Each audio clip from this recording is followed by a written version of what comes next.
Hi, my name's Amr, and this is Why'd You Do That PF2E. Pathfinder 2nd Edition is my favorite tabletop role-playing game. It might be my forever game. And on this channel, I want to get into why the game does what it does and what it can mean for a fun game for you and your friends.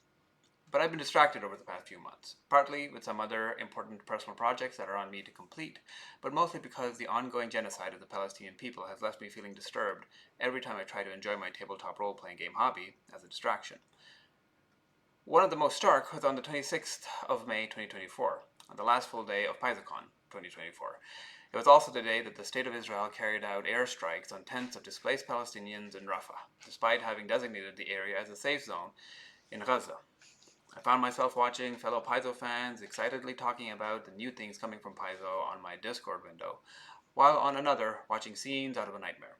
The kind of image that GMs try to create as an opening scene of a campaign to give the players a motivation to seek justice or retribution for what was done to their community. The kind of scene for which X cards were created as a safety tool for the mental health of everyone at the table. The fans of Paizo on one window were of course not laughing and joking about the horrors I was witnessing simultaneously on another, but I could not shake the feeling that it was.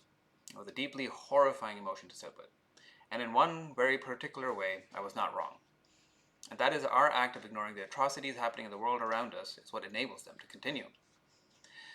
It is inescapable that all of us bear the responsibility of doing what we can to stop an ongoing genocide like the one that is going on in Gaza. This is especially true for those of us who live in countries allied to the State of Israel. Our societies are forcing us to be complicit in these atrocities through things like taxation, trade policies, shipment of military equipment, and diplomatic cover. But that is not an excuse to descend into hopelessness. Instead, it is a call for us to take on our first responsibility, which is to no longer ignore the genocide and to no longer be silent in all the spaces in which we can. Each of our individual voices is important, but it is far more powerful if we organize and speak together. That is why I have taken the step of writing an open letter from the Paizo community to Paizo and the Paizo United Workers Union to make a statement demanding first a ceasefire and then freedom and justice for the Palestinian people. It is literally the least we can do.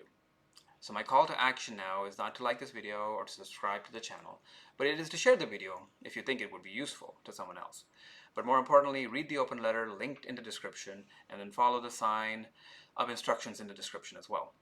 I'm not asking for real names for this, as we are a very online community, and I think online handle is enough to show to Paizo that we as the community that has been built up around their excellent games wants them to speak. Unlike a tabletop role-playing game, there are no X cards in real life, and no retcons by a GM when a situation gets out of hand. Problems in our reality are also not solved by a small group of adventurers campaigning to take out one single big bad. They are solved by as many of us as possible speaking up for and then acting for real justice everywhere. Paizo has done the right things many times in the past. Speaking up for the Black Lives Matter movement and celebrating Pride Month every year are just two examples of that. The time has come again for Paizo to do the right thing. I've been reaching out individually to people, and I am glad to say that I have had dozens of sign-ups by some very prominent members of the Paizo community just through that. I'm hoping this social media reach out will lead to many more, and then from there, we'll see what Paizo does. I hope and pray they will, once again, do the right thing and speak up once more for justice. Thank you.